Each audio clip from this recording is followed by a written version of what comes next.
I'm John Heilemann, and this is the Hell and High Water Podcast. My guest today is the host of the 7-part podcast series, Nixon at War, Kurt Andersen. In San Francisco, a few weeks ago, I saw demonstrators carrying signs reading, "Lose in Vietnam, bring the boys home." Any American has a right to reach that conclusion and to advocate that point of view. But as President of the United States, I would be untrue to my oath of office if I allowed the policy of this nation to be dictated by the minority who hold that point of view and who try to impose it on the nation by mounting demonstrations in the street.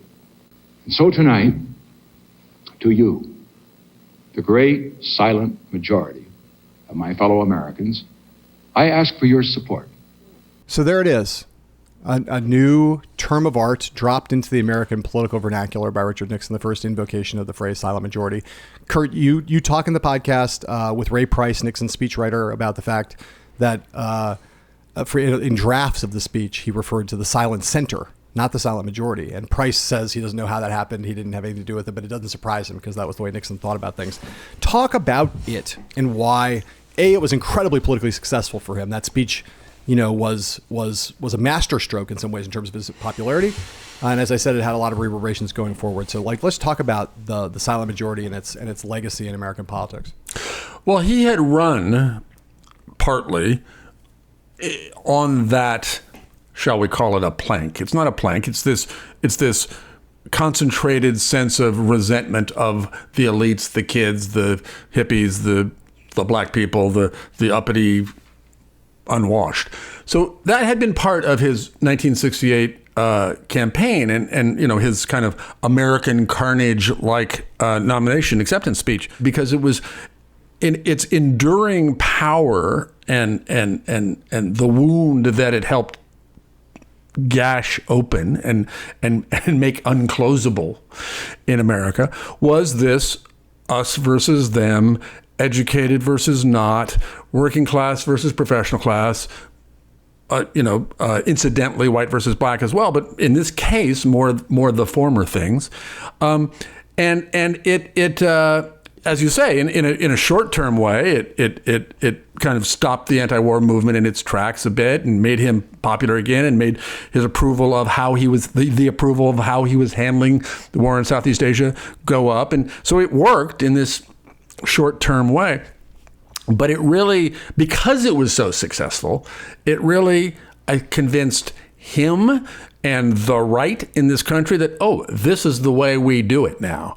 The truth is, there are lots of Republican candidates who, whose attitude was much more traditional towards politics, which traditional in the sense that George W. Bush got elected, people are going to hate me for saying this, but got elected in a very crazy close election in 2000. And the first thing he did was I got to grow my majority here. I can't govern as a minority president. I got to get my numbers up. I got to get some people who didn't vote for me to come and vote for me. So what am I going to do? I'm going to do a big bipartisan education reform bill. I'm going to sign up with Ted Kennedy, and I'm going to get that bill passed the Senate with 85 votes because I got to get my approval ratings above 47, 48%. And I'm a compassionate conservative. Yes. Well, but this is I just can't govern with a 48% of the country. I can't govern that way. So it's not whether I forget about ideals or principles. I can't govern by dividing.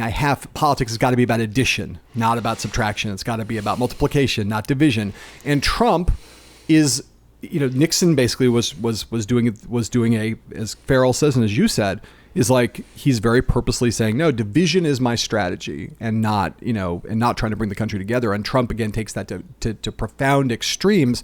And I wonder how many times you watch Trump over the course of the 4 years he was in office, and sort of, especially, now that he's out, and I know this work on this podcast is stretched over some time while he was in and sometime while he was out, but I wonder both on this front and on others, what the similarities are you see between Trump and Nixon. Obviously, there's some characterological ones that I'm sure you're going to want to riff on because they're kind of obvious. They're if not obvious, they're important. Let's put it that way. There's this deep insecure neediness for right. People tell me I'm great, but no, it's like, I mean, as you very eloquently put it, it's the moment where Trumpism, before God knows it had that name, but that form of hardcore go to your base divisiveness was started. Now Nixon, because he was also governed as the most liberal domestic president between LBJ and Joe Biden.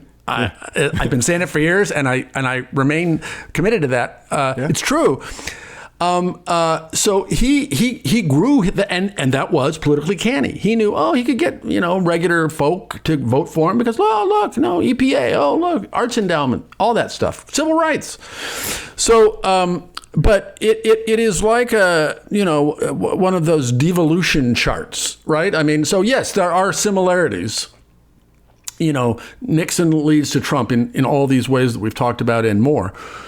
But one was at least trying to stop global nuclear Armageddon. Yeah. One was at least didn't care that much about domestic policy, so let the liberals do what they wanted.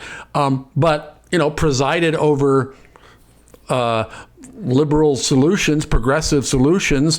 My God, did wage and price controls, for which Milton Friedman at the time accused him of being just an evil, horrible socialist sellout. Created the EPA. Created the EPA. Created OSHA. I mean, you can go on and on. I mean, it's amazing.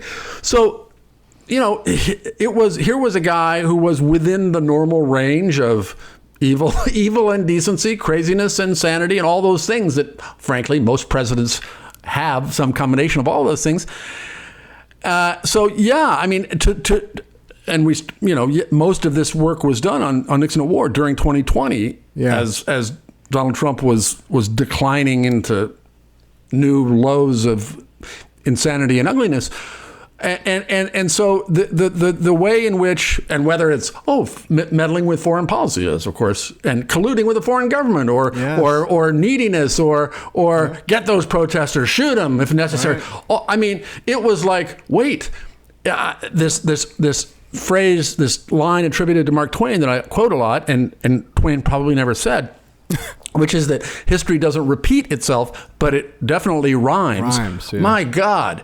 Donald Trump is this, as I say, a kind of horrible Frankensteinian devolved caricature of Richard Nixon, who, by the way, back then, when we all hated Richard Nixon, he seemed like a very cartoon of evil. But baby, hold my beer. Yeah. See what you get in 50 years. The podcast is fantastic.